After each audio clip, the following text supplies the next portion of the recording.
Chapter 22. Along the Corridor. Well, well, well, sighed Mr. Willy Wonka. 2 naughty little children gone. 3 good little children left. I think we'd better get out of this room quickly before we lose anyone else. But Mr. Wonka, said Charlie Bucket anxiously, will Violet Beauregard ever be all right again, or will she always be a blueberry? They'll dejuice her in no time flat, declared Mr. Wonka. They'll roll her into the dejuicing machine and she'll come out just as thin as a whistle. But will she still be blue all over? Asked Charlie. She'll be purple, cried Mr. Wonka. A fine rich purple from head to toe. But there you are. That's what comes of chewing disgusting gum all day long. If you think gum is so disgusting, said Mike TV, then why do you make it?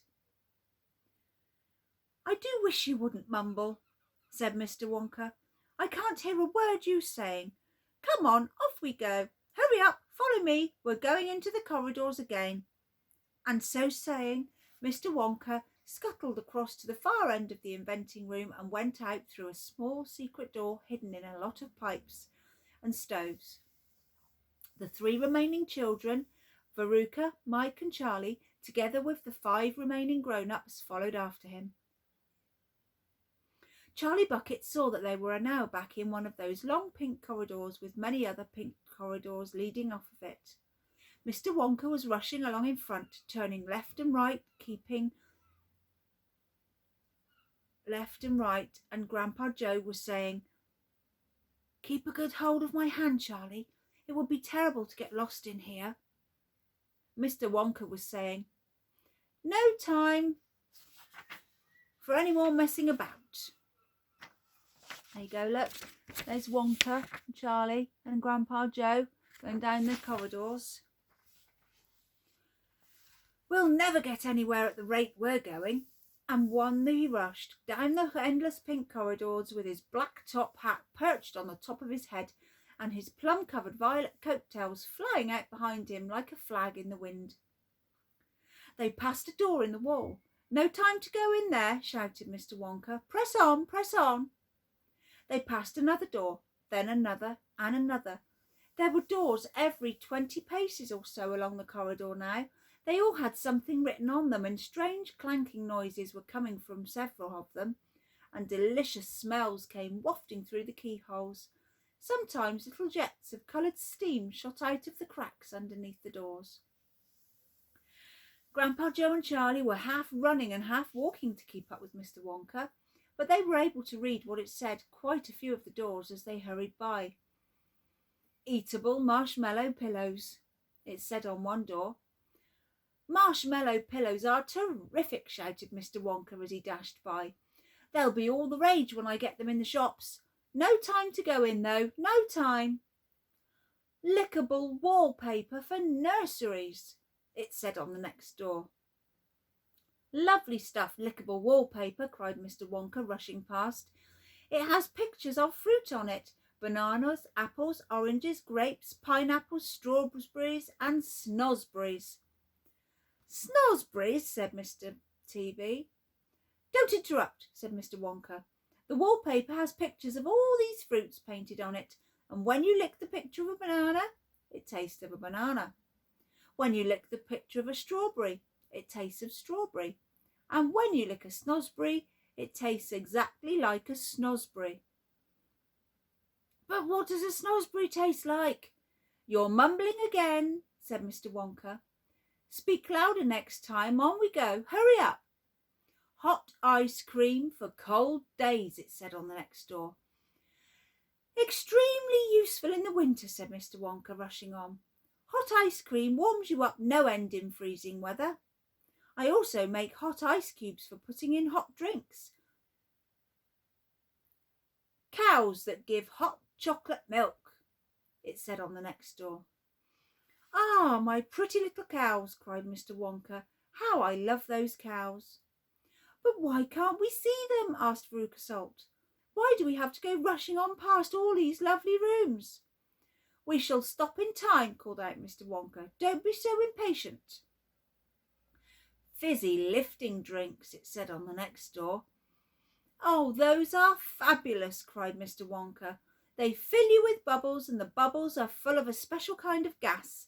And this gas is so terrifically lifting that it lifts you right off the ground, just like a balloon. And you go up and up and up until your head hits the ceiling, and there you stay. But how do you come down again? Asked little Charlie. You do a burp, of course, said Mr. Wonka.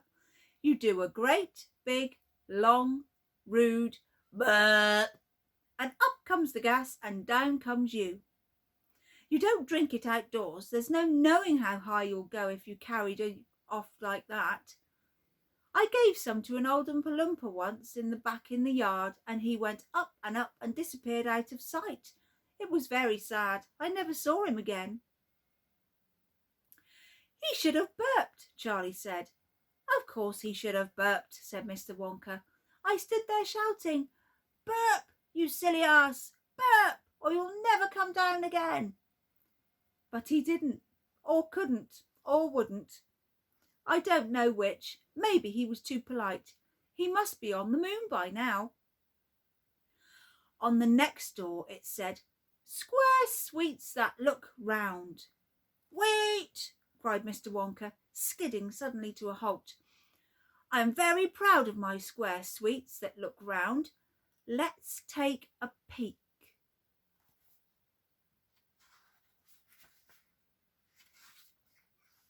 Chapter 23. Square sweets that look round. Everybody stopped and crowded to the door. The top half of the door was made of glass. Grandpa Joe lifted Charlie up so that he could get a better view, and looking in, Charlie saw a long table, and on the long table there were rows and rows of small white-shaped sweets. The sweets looked very much like square sugar lumps, except that each of them had a funny little pink face painted on one side. At the end of the table, a number of Oompa Loompas were busily painting more faces on more sweets. There you are, cried Mr. Wonka. Square sweets that look round. They don't look round to me, said Mike TV. They look square, said Veruca Salt. They look completely square. But they are square, said Mr. Wonka. I never said they weren't. You said they were round, said Veruca Salt. I never said anything of the sort, said Mr. Wonka. I said they looked round. But they don't look round, said Veruca Salt. They look square. They look round, insisted Mr. Wonka. They most certainly do not look round, cried Veruca Salt. Veruca, darling, said Mrs. Salt, pay no attention to Mr. Wonka. He's lying to you. My dear old fish, said Mr. Wonka, go and bowl your head. How dare you speak to me like that, shouted Mr. Salt. Oh, do shut up, said Mr. Wonka. Now watch this. He took a grey key from his pocket and unlocked the door. He flung it open, and suddenly, at the sound of the door opening, all the rows of the square little sweets quickly looked round to see who was coming in. The tiny faces actually turned towards the door and stared at Mr. Wonka. There you are, he cried triumphantly. They're looking round. There's no argument about it. They are square sweets that look round. There's a square sweets look. If they're square sweets and someone opens the door and they look round, they're not square sweets that look round. They're square sweets that look round. Isn't that clever? By golly, he's right, said Grandpa Joe. Come on, said Mr. Wonka, starting off down the corridor again. On we go. We mustn't dawdle. Butterscotch and butter gin, it said on the next door they passed. Now that sounds a bit more interesting, said Mr. Salt, Veruca's father. Glorious stuff, said Mr. Wonka. The Oompa Loompas all adore it. It makes them tiddly. Listen, you can hear them in there now, whopping it up. Shrieks of laughter and snatches of singing could be heard coming through the closed door.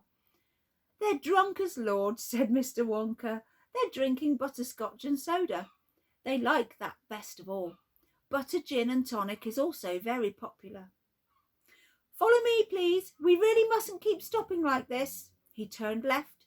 He turned right. They came along a long flight of stairs. Mr. Wonka slid down the banister. The three children did the same. Mrs. Salt and Mrs. TV, the only women now left in the party, were getting very out of breath. Mrs. Salt was a great fat creature with short legs, and she was blowing like a rhinoceros. This way, cried Mr. Wonka, turning left at the bottom of the stairs. Go slower, panted Mrs. Salt. Impossible, said Mr. Wonka. We should never get there in time if I did. Get where? Asked Veruca Salt. Never you mind, said Mr. Wonka. Just you wait and see. I'll read you the next chapter tomorrow. Wonder what happens? Just you wait and see. Bye.